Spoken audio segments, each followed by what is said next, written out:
Pertanyaan tentang siapakah nabi terakhir bukan sekadar isu teologis, tetapi menyentuh inti iman, sejarah, dan cara manusia memahami wahyu Tuhan.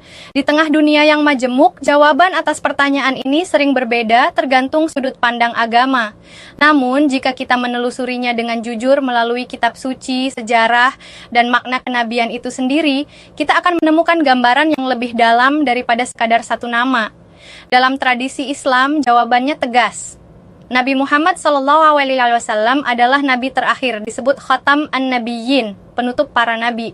Keyakinan ini bersumber dari Al-Quran Surah Al-Ahzab ayat 40 yang menyatakan bahwa Muhammad adalah Rasul Allah dan penutup para nabi.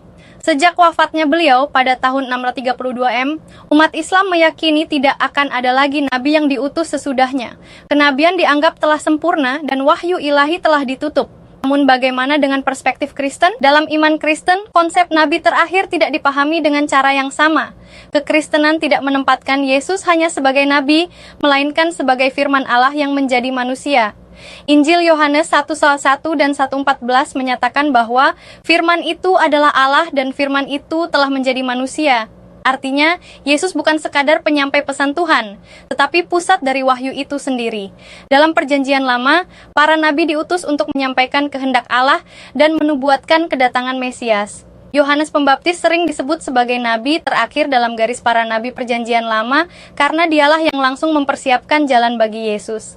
Ia berdiri di antara dua zaman, menutup era kenabian lama dan membuka era penggenapan. Surat Ibrani pasal 1 ayat 1-2 menegaskan bahwa dahulu Allah berbicara melalui para nabi, tetapi pada zaman akhir ini ia berbicara melalui anaknya. Ini memberi pemahaman bahwa dalam iman Kristen, puncak wahyu bukan lagi nabi baru, melainkan Kristus sendiri.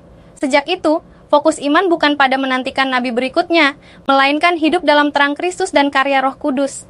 Karena itu, jika ditanya siapakah nabi terakhir menurut Kristen, jawabannya sering mengarah pada Yohanes Pembaptis sebagai nabi terakhir dalam pengertian klasik.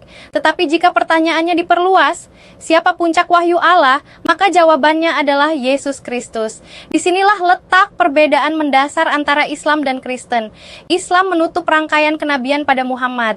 Kristen memandang bahwa rangkaian kenabian perjanjian lama mencapai penggenapannya di dalam Kristus, bukan diteruskan oleh nabi berikutnya. Lalu, mana yang sebenarnya?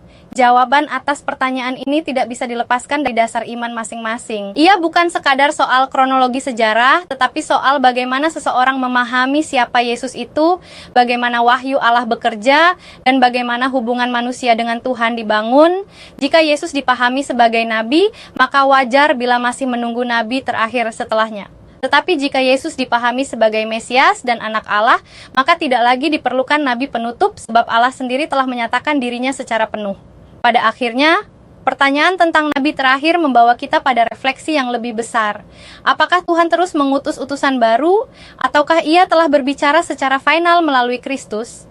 Pertanyaan ini tidak hanya mengajak kita berdebat, tetapi mengundang setiap orang untuk menyelidiki kitab suci, memahami sejarah, dan merenungkan iman secara pribadi.